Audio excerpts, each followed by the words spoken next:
Le 18 juin 2026, la capitale russe a été attaquée. Une salve de centaines de drones ukrainiens à longue portée a submergé les défenses aériennes de Moscou. La catastrophe a débuté. En quelques heures, la raffinerie de pétrole de Moscou, au sud-est de la ville, brûlait, de gros nuages noirs envahissaient le ciel et le pétrole tombait sur les habitants de la plus grande ville russe. Les forces ukrainiennes ont rapporté plusieurs frappes directes sur la raffinerie qui a subi des dizaines d'impacts entre drones intacts et débris tombés. La Russie fut prise au dépourvu, ses soldats incapables de réagir, dans un moment qui restera peut-être parmi les plus marquants de la guerre. Un intercepteur de la défense aérienne russe a même dévié de sa trajectoire et a fait exploser un réservoir de stockage, projetant tout le couvercle de l'appareil, parfaitement intact, à des centaines de pieds dans les airs. Quand j'ai vu cette image pour la première fois, j'ai cru que c'était de l'IA. C'était trop parfait. Après près de 4 ans et demi d'invasion de l'Ukraine par la Russie, le monde sait ce qui est important pour le dictateur russe Vladimir Poutine. Ne jamais, jamais, jamais permettre aux riches citadins russes de ressentir les coups de la guerre. Aujourd'hui, l'Ukraine a infligé à Moscou son attaque la plus destructrice depuis 1941, lors de la progression d'Hitler en Union soviétique. Aujourd'hui, 2 questions se posent. Comment l'Ukraine a-t-elle réussi et que signifie l'attaque contre Moscou pour l'avenir de l'invasion russe? La vidéo d'aujourd'hui vous est présentée par l'équipe de Saily. Une petite question pour vous. Êtes-vous déjà arrivé dans un autre pays, allumez votre téléphone et commencez immédiatement à vous demander comment vous alliez avoir Internet? Est-ce que je dois activer l'itinérance des données et me faire arnaquer par mon opérateur pour pouvoir appeler un Uber afin d'aller à mon hôtel, plutôt que de prendre un taxi qui pourrait m'arnaquer parce que je n'ai aucune idée de combien coûtent les taxis dans ce pays? Je ne dois sûrement pas être le seul, non? Eh bien, prenez Saily parce qu'ils sont un fournisseur d'eSIM. Tout ce que vous avez à faire, c'est d'installer l'application Saily, il n'y a rien de compliqué. Vous installez une eSIM. J'ai fait ça récemment lors d'un voyage. Je suis allé en Afrique du Sud. L'avion atterrit. J'ai déjà Saily qui fonctionne et je suis sur une eSIM sud-africaine, tout simplement. C'est vraiment pas cher, je navigue sur Internet et c'est d'une facilité incroyable. Vous pouvez obtenir des données mobiles dans plus de 200 destinations à travers le monde. Vous n'avez pas besoin de chercher une carte SIM locale. Vous n'avez pas à payer ces frais d'itinérance ridicules. Vous n'avez pas à chercher sans cesse un Wi-Fi non sécurisé. Si votre carte SIM prend en charge les eSIM, ce qui, honnêtement, ça fait longtemps que je n'ai pas eu un téléphone qui ne le faisait pas, vous êtes prêt à partir. Ils ont également intégré des fonctionnalités supplémentaires comme le blocage des publicités, la protection web et des outils de confidentialité, ce qui peut aider à réduire l'utilisation des données et à rendre la navigation un peu plus sûre lorsque vous dépendez de réseaux publics à l'étranger. Donc si vous avez des projets de voyage, que ce soit pour un week-end ou une aventure plus longue, ça vaut le coup de régler ça avant de partir. Et vous pouvez bénéficier d'une réduction exclusive de 15% sur les forfaits de données Saily. Téléchargez l'application Saily dès maintenant avec le code WARFRONTS lors du paiement ou rendez-vous simplement sur saily.com/warfronts pour en savoir plus. Et maintenant, retour à l'épisode d'aujourd'hui. Dans cette guerre révélant la résilience et l'ingéniosité de l'Ukraine, quelques moments clés ont obligé alliés et adversaires de Kiev à admettre que ses forces armées se sont surpassées. Prenez par exemple le naufrage du navire amiral Moskva en avril 2022. La première attaque contre le pont du détroit de Kertch en octobre de la même année, les Thunder Runs de l'été 2023 ou encore l'opération Toile d'araignée en plein cœur du territoire russe le 1er juin 2025. Comme dans toutes les guerres, il est difficile d'évaluer la valeur réelle des victoires symboliques de l'Ukraine. La Russie nie autant que possible et minimise le reste, tandis que les soutiens les plus enthousiastes de l'Ukraine ont parfois surestimé l'impact réel de ces événements. Mais fondamentalement, le symbolisme compte, et il est difficile d'identifier une victoire symbolique plus claire que la dévastation de la capitale ennemie. Pour atteindre la raffinerie à Moscou, l'Ukraine a utilisé un principe simple. Aucun système d'interception par missile ne peut faire son travail s'il manque d'intercepteurs avant que l'ennemi ne manque de drones. Les autorités russes affirment que l'Ukraine a lancé près de 1000 drones et 4 missiles de croisière, dont beaucoup ont touché d'autres régions de l'ouest de la Russie. Ces frappes parallèles ont semé la confusion dans la défense russe, submergé les défenses aériennes dans des zones clés et compliqué la tâche de la Russie pour affaiblir le principal groupe de drones visant Moscou. Une fois les drones arrivés à portée des défenses aériennes autour de Moscou, qu'un blogueur militaire russe a décrite après l'attaque comme sans équivalent au monde, le résultat était inévitable. Près de 200 drones ont atteint la ville, trop nombreux pour que la Russie les intercepte en quelques heures, même avec l'aide de soldats au sol munis de fusils et lance-roquettes. Des images provenant de résidents russes semblaient en montrer une combinaison d'armes à réaction connue sous le nom de Baz, un modèle hybride qui brouille la frontière entre un drone et un missile, aux côtés de certains modèles à hélice inhabituellement rapides. La cible était la raffinerie Kaplyushnaya, la plus importante de Moscou, bien qu'elle ne soit pas la seule à desservir la ville. Selon des analystes de sources ouvertes qui ont évalué les dégâts par la suite, l'Ukraine semblait avoir frappé des zones de production clés qui transforment le pétrole brut en ses formes utilisables, ainsi que certains des réservoirs de stockage où ce pétrole raffiné est conservé. Des images de la ligne d'horizon près de la raffinerie après les attaques montrèrent de la fumée s'échappant de plusieurs zones, provoquant des signalements de pluie d'huile dans la région de Moscou. Au final, la masse impressionnante de systèmes de défense aérienne autour de Moscou ne s'est pas seulement révélée inutile. Parfois, ils ont même aidé l'Ukraine à causer plus de dégâts. Les drones qui étaient interceptés parvenaient bien souvent à pénétrer dans la ville sans opposition, ce qui signifiait qu'au moment où les systèmes d'interception russes pouvaient être rechargés, il n'y avait aucun moyen d'abattre les drones sans que des débris ne tombent directement sur Moscou. Nous avons déjà évoqué l'explosion spectaculaire d'un réservoir de carburant, largement relayé sur les réseaux sociaux, présenté comme causé par un intercepteur russe dévié. En somme, l'Ukraine n'était même pas responsable de ce coup à Moscou. La Russie est responsable. La Coupe du Monde se déroule actuellement. C'est un peu comme un but contre son camp. On estime que les frappes ont gravement endommagé la raffinerie, la rendant partiellement inutilisable pour un certain temps. Même si l'impact pratique de la frappe sera un revers pour la grande région de Moscou, sa valeur symbolique est encore plus forte. Ne vous fiez pas qu'à nous. Lors de l'attaque, les autorités de Moscou ont tenté de minimiser la situation.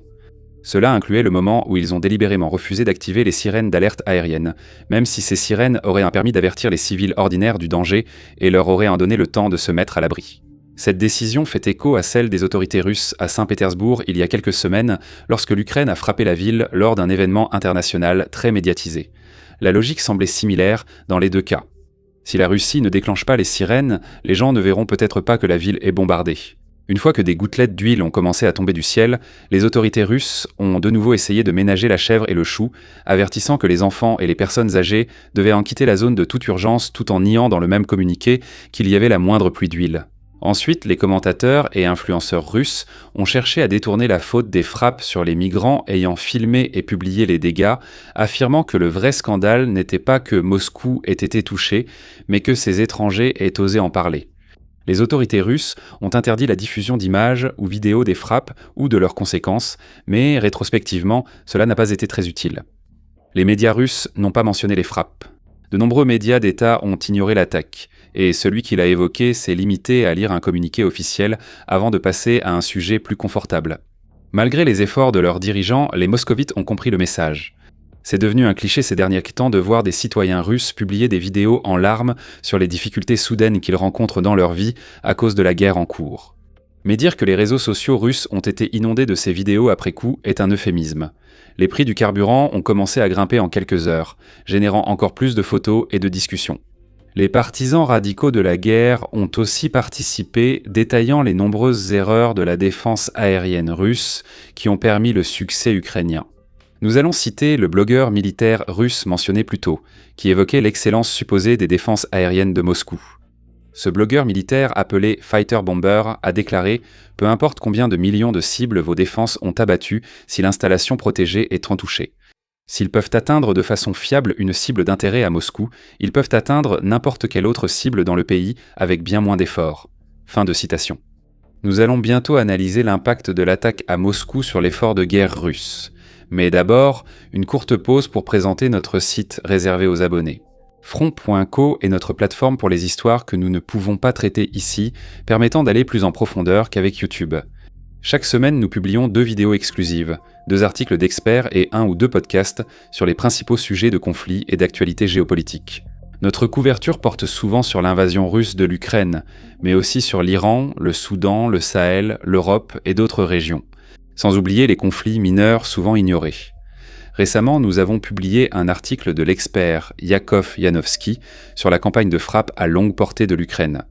Une autre analyse d'un expert en source ouverte, connu en ligne sous le nom de Jumpy, expliquant la probabilité que la Russie mobilise toute la société pour envoyer encore plus de jeunes dans son hachoir à viande. Un abonnement à Front coûte 5 $ par mois ou 50 par an sur frontstock.com. Allez voir.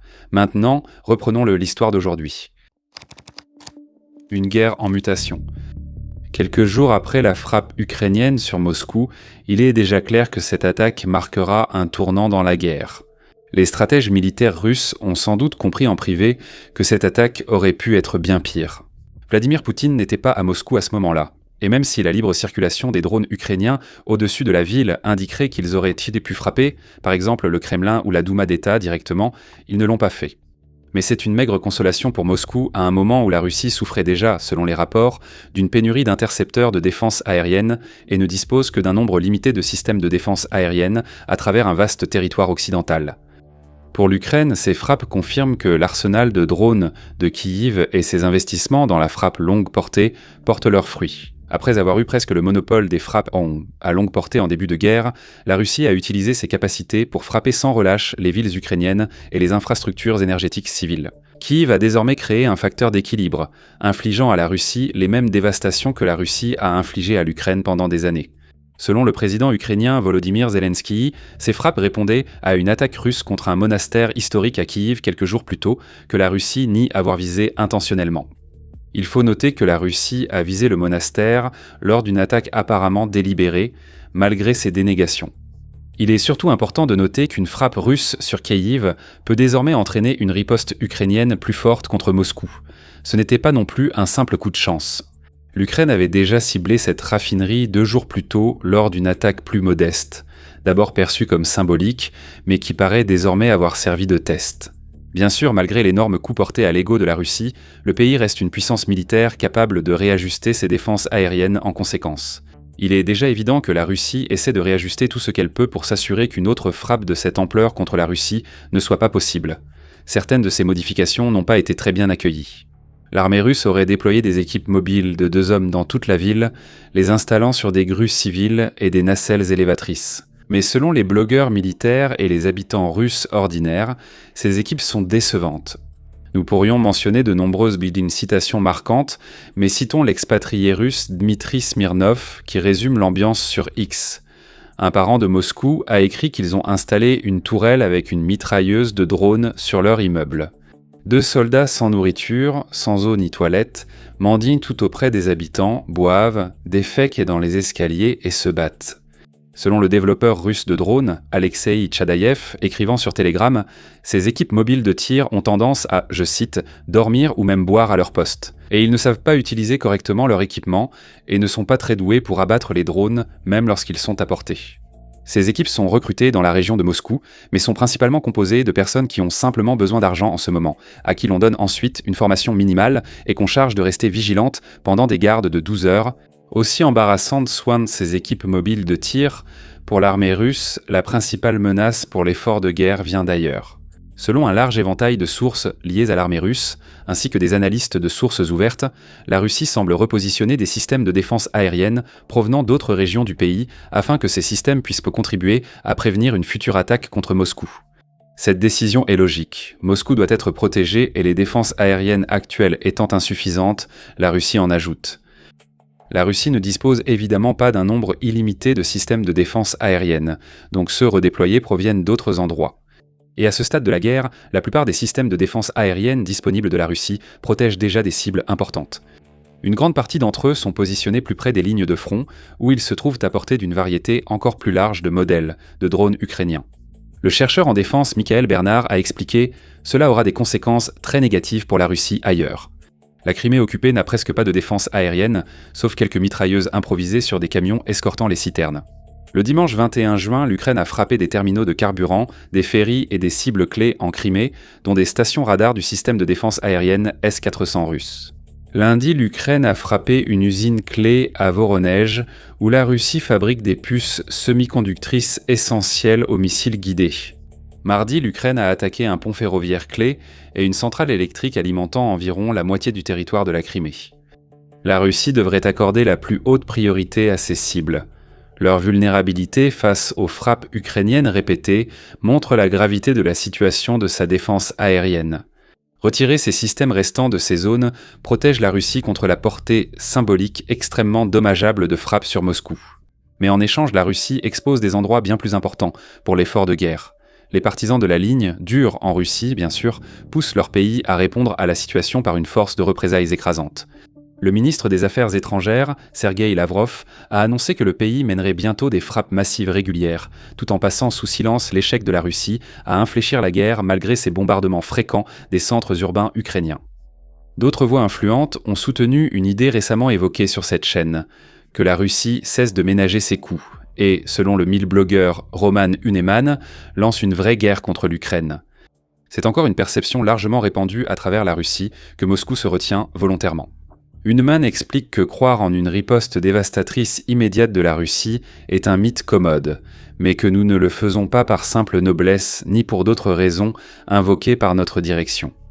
C'est une demi-vérité. Huneman explique à ses abonnés russes qu'en théorie, la Russie pourrait utiliser des armes nucléaires tactiques, mais que cela représenterait une escalade extrêmement risquée avec des effets pratiques limités. Et à part cela, la Russie commence à manquer de nouvelles cartes à jouer. Et en parlant d'armes nucléaires, d'ailleurs, une partie de la communauté des partisans de la ligne dure a effectivement appelé à l'utilisation d'armes nucléaires contre Londres et Paris après la frappe sur l'usine de semi-conducteurs, qui a été en grande partie réalisée à l'aide de missiles de croisière franco-britanniques Storm Shadow. Pour l'instant, cependant, Londres et Paris restent manifestement exempts de frappes nucléaires. C'est appréciable. En réalité, la situation de la Russie empire chaque jour.